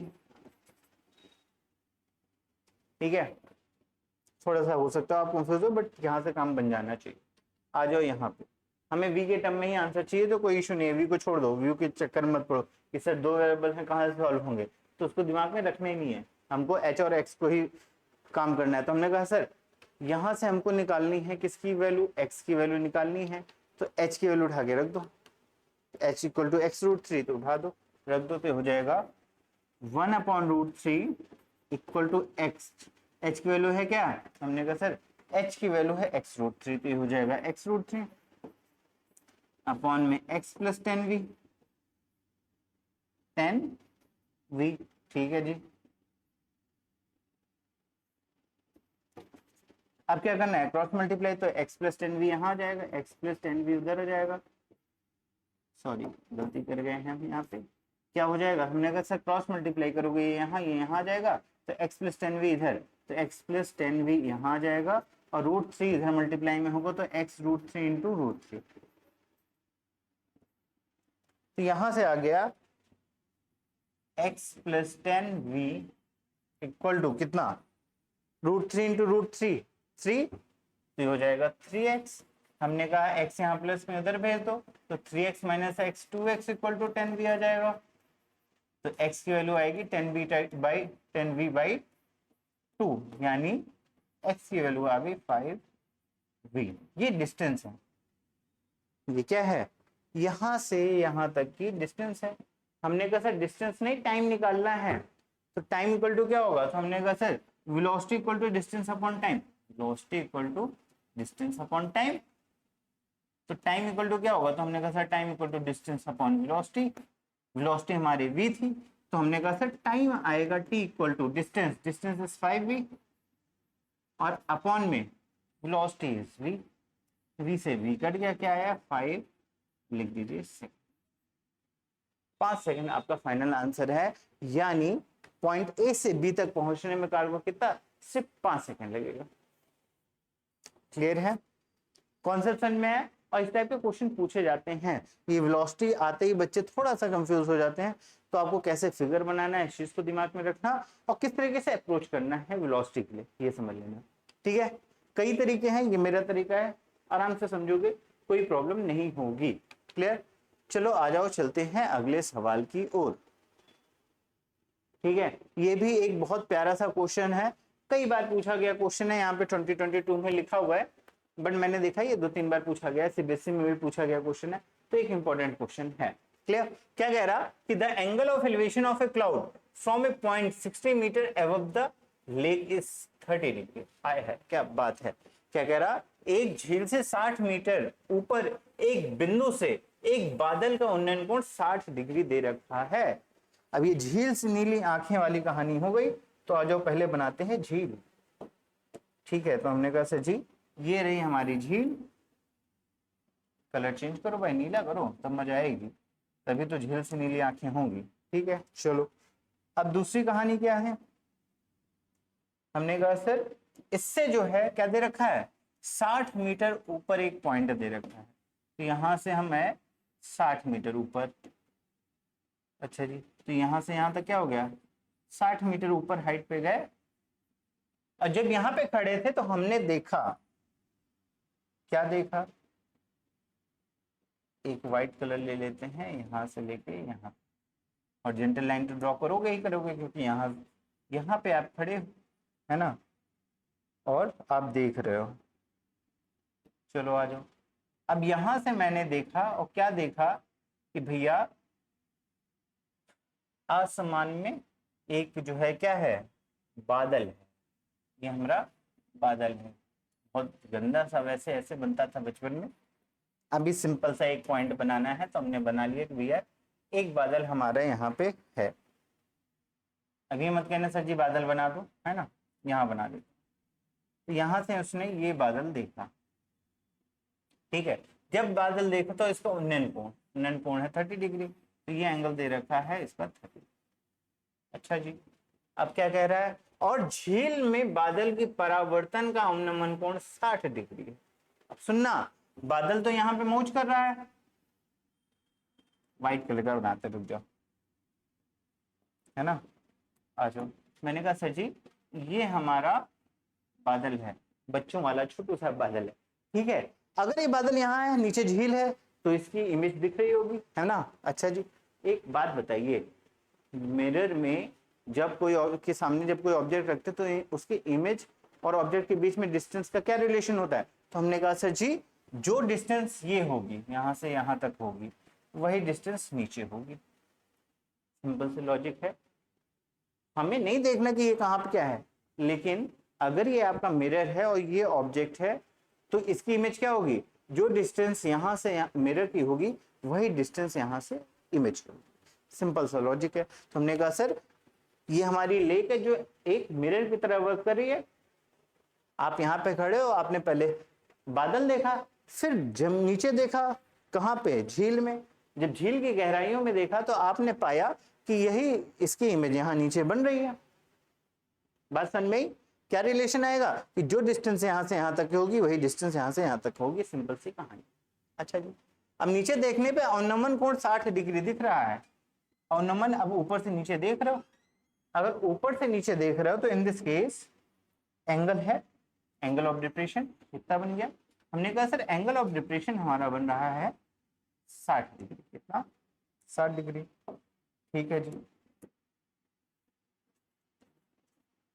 ये सिंपल सी कहानी है, ये इमेज हो गई, क्लियर कट समझ में आया, मिरर वाला केस। ठीक है, अब क्या है, कह रहा है झील की सतह से बादल की ऊंचाई ज्ञात करनी है। झील की सतह कहाँ है, यहाँ है, यहाँ से क्या करना है, बादल की ऊंचाई ज्ञात करनी है। मान लो कि ये ऊंचाई कितनी है, अच्छा फिगर समझ में आया, ना समझ में आया तो एक बार फिर से समझना। एक झील है जिससे 60 मीटर हाइट पर हम खड़े थे, हमने बादल को देखा, ठीक है, और जब बादल को देखा तो एंगल ऑफ एलिवेशन यानी क्या था, उन्नयन कोण, उन्नयन कोण आपका 30 डिग्री है। फिर आपने नीचे जमीन में देखा, जमीन में नहीं देखा मतलब झील में देखा। अब झील में देखा तो इस जो हमारा वो था बादल था उसकी इमेज दिख रही थी, ठीक है, छाया दिख रही थी। और जब उसकी इमेज हमने देखी तो हमने कहा एंगल ऑफ डिप्रेशन, अब नीचे देख रहे हो तो जो एंगल ऑफ डिप्रेशन दे रखा है वो 60 डिग्री दे रखा है। अब आपसे कह रहा है कि भैया ये जो आपकी झील है उससे उस बादल की हाइट फाइंड कर लो। हमने कहा ठीक है सर फाइंड करते हैं। फिगर बन गया, इंपॉर्टेंट ये है, अगर ये बन गया तो देखो कैसे सॉल्व होगा। हमने कहा सर ये डिस्टेंस यहां से यहां तक दे रखी है 60, ये अगर 60 है तो ये डिस्टेंस भी क्या होगी, 60 होगी, और ये अगर 60 होगी तो एक बात बताना मेरे प्यारे बच्चों, ये डिस्टेंस कितनी होगी, तो हमने कहा सर पूरी h है तो ये डिस्टेंस होगी h - 60। सिंपल से कहानी, हमने कहा ठीक है सर। अच्छा एक और चीज, मैंने कहा सर जी यहां से यहां तक की डिस्टेंस अगर h है तो जो ये डिस्टेंस होगी ये भी h होगी, क्योंकि इमेज का केस क्या है, लेक जो आपकी झील है वो मिरर का काम करेगी, तो जो डिस्टेंस ऑब्जेक्ट की होगी वही नीचे क्या होगी, इमेज। ये बादल यहाँ पे दिख रहा होगा ना भाई इमेज में। तो ये डिस्टेंस अगर h है तो ये भी डिस्टेंस क्या होगी, h होगी। सिंपल सा लॉजिक, बात समझ आई? हमने कहा ठीक है सर। तो यहाँ से दो ट्रायंगल आपको दिख रहे हैं और दोनों ट्रायंगल को हम सॉल्व कर लें। हमने कहा सर एक बार समझा दो फिर से कौन कौन सा ट्रायंगल। तो एक बार ये वाला ट्रायंगल दिखेगा, ठीक है, और दूसरा ट्रायंगल आपको दिखेगा कौन सा, नीला ले लें क्या, नीला शायद आपको दिखे ना, चलो येलो ले लेते हैं। हमने कहा सर जी ये यहाँ से यहाँ तक, ये आपका दो ट्रायंगल हो गए। मान लो यहाँ से यहाँ तक की डिस्टेंस y है, कॉमन है तो कुछ तो लेना पड़ेगा, तो ये मान लिया y। अब सबसे पहले लाल वाला ट्रायंगल उठा लो। तुमने कहा सर नेमिंग कर दो एक बार, ये होगा a, ये होगा b, ये होगा c, ये होगा d। हमने कहा है in triangle ABC, in triangle ABC, त्रिभुज ABC में, हिंदी में लिख लेना यार कोई दिक्कत नहीं है। हमने कहा सर जी फिर से वही, अब ये हमारा परपेंडिकुलर, ये हमारा बेस, तो tan लगेगा, तो ये होगा परपेंडिकुलर की डिस्टेंस हाइट क्या है h और दिस। तो हमने कहा सर जी यहां लगेगा tan 30 डिग्री, इस ट्रायंगल में 30 डिग्री है, 30 degree equal to h minus 30 upon y, h minus 30 upon y। Solve कर लो, tan 30 की वैल्यू क्या है 1 upon root 3 equal to h minus 30 upon y, ठीक है। अभी इसको रिलेशन को यहीं छोड़ देते हैं, फिर जरूरत के हिसाब से देख लेंगे। वैसे h की फाइंड करनी है तो हम h की वैल्यू यहाँ से निकाल के देख लेंगे, बट अभी इसको मैं यहीं छोड़ता हूँ और इक्वेशन नंबर 1 मान लेते हैं। उठा लेते हैं बड़े वाले ट्रायंगल को। तो हमने कहा सर इन ट्रायंगल क्या ABD, A B और D, जैसे ट्रायंगल ABD लोगे देखो ये येलो वाला है, हमने कहा सर ये 60 होगा, ये 90 डिग्री होगा, और इसके सामने वाली साइड यानी यहाँ से लेके पूरी यहाँ तक ये इसका परपेंडिकुलर होगा, तो कितना होगा। तो हमने कहा सर ये डिस्टेंस यहाँ से यहाँ तक h है और ये 60 है, तो h प्लस 60 होगा। हमने कहा ठीक है सर, तो ये होगा tan 60 degree equal to h, perpendicular क्या है, हमने सर यहाँ से यहाँ तक की डिस्टेंस पूरी लोगे तो h प्लस 60 होगा, ये h प्लस 60 अपॉन वाई, तो h प्लस 60 अपॉन वाई आ गया। हमने कहा ठीक है सर, tan 60 की वैल्यू है √3, तो ये हो गया √3 y equal to h plus 60, ठीक है।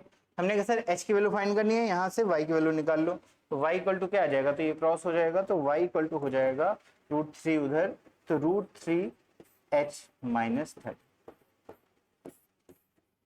क्या हो गया √3 इधर y इधर, तो y equal to √3 h minus 30, y √3 बाहर हो गया, वैल्यू आ गई y की यहाँ √3 ब्रैकेट में h माइनस 30 और bracket close equal to h plus 60। Simple सी कहानी है। क्या किया, सबसे पहले ये ऊपर वाला ट्रायंगल ले लिया tan 30 equal to h minus 60 upon y, फिर बड़ा वाला ट्रायंगल ले लिया वो होगा h अपॉन, तो h यहाँ पे ये होगा पूरा, तो h plus 60 upon y। Clear है। हमने कहा ठीक है सर, अब इसको सॉल्व कर लो, तो √3 अंदर जाएगा तो ये हो जाएगा 3h माइनस 30 √3, सॉरी ये गड़बड़ कर रहा है, पहले √3 तो 3 हो जाएगा h minus 30 equal to h plus 60, 3 का मल्टीप्लाई करा दो तो 3h माइनस 3 चौको 12, तो सॉरी 3 इंटू 30 इंटू 3 90, 30 90 और h प्लस 60। हमने कहा सर h इधर भेज दो माइनस 90 उधर भेज दो, तो क्या होगा, तो 3h माइनस h हो जाएगा, भैया h प्लस में है माइनस में हो जाएगा, माइनस 90 प्लस 90 हो जाएगा, 90 प्लस 60 हो जाएगा, ये हो गया 2h इक्वल टू 9 6 15 150, h की वैल्यू आएगी 150/2 और यहाँ से सॉल्व करोगे तो आएगा 75,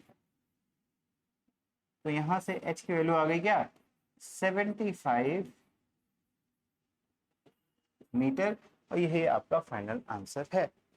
वैसे ये फाइनल आंसर नहीं है, ये तो आपने, वैसे यही फाइनल आंसर है, क्योंकि h क्या था, हमको यहाँ से यहाँ तक की डिस्टेंस बतानी थी, है ना, इससे लेक से उस कितनी थी, h लेट की हुआ था, तो h फाइनल आंसर हो गया। बात समझ में आया किस तरीके से क्वेश्चन को हम सॉल्व कर रहे हैं, और यही तरीका है, इजी सा तरीका है। देखो ट्रिग्नोमेट्री में हाइट एंड डिस्टेंस की अगर मैं बात करता हूँ ना, तो गेम यही है सारा कि आपको क्या करना है, फिगर बनाना है। आपको यही सीखना पड़ेगा कि किस तरीके से मैं क्वेश्चन को पढ़ रहा हूँ और पढ़ने के बाद क्वेश्चन में के फिगर को बना रहा हूँ। अगर आपने फिगर सही बनाया है तो बहुत कम चांसेस है कि आप क्वेश्चन करो। फिर जब आप सिली मिस्टेक कर रहे हो तो भले ही क्वेश्चन गलत होगा, नहीं तो क्वेश्चन कभी गलत नहीं होगा अगर फिगर सही है। बात समझे, और फिगर सही है तो स्टेप मार्किंग भी आपको मिल जाएगी। और आपने अगर फिगर ही गलत कर दिया तो क्वेश्चन तो पूरा गलत हो ही जाएगा। और अगर किसी तरीके से सही आंसर भी आ गया ना, तब भी फिगर गलत होने में पूरा क्वेश्चन गलत हो जाता है और उसको माना भी जाता है। ठीक है, तो इस टाइप की समस्याएं होती हैं। तो ये ऐसा चैप्टर है जहाँ पे आपको प्रैक्टिस की रिक्वायरमेंट है। 4 से 6 मार्क्स पक्के हो जाएंगे, लेकिन उसके लिए आपको क्या करना पड़ेगा, फिगर बनाने की प्रैक्टिस करनी पड़ेगी। क्वेश्चन पढ़ो, समझो, फिगर बनाओ, जो कंडीशन दे रहा है उस कंडीशन के अकॉर्डिंग काम करो। करते जाओगे जिस तरीके से मैंने बताया है, उतनी चीजें आप अच्छे से समझते चलोगे, प्रैक्टिस करते चलोगे, तो मुझे नहीं लगता कि कोई समस्या होगी। क्लियर। और अगर कोई समस्या होती भी है देन आप क्या कर सकते हो, कमेंट बॉक्स में इस चीज को डाल दीजिए, कोई प्रॉब्लम नहीं है। मैं जब भी देखूंगा तो उसके विषय में आपको जो भी सोल्यूशन दे सकता हूँ दूंगा जरूर। ठीक है, तो आई होप यहाँ तक का वीडियो आपके लिए हेल्पफुल होगा, आपके एग्जाम के लिए। मिलते हैं नेक्स्ट वीडियो में। थैंक यू और जय हिंद।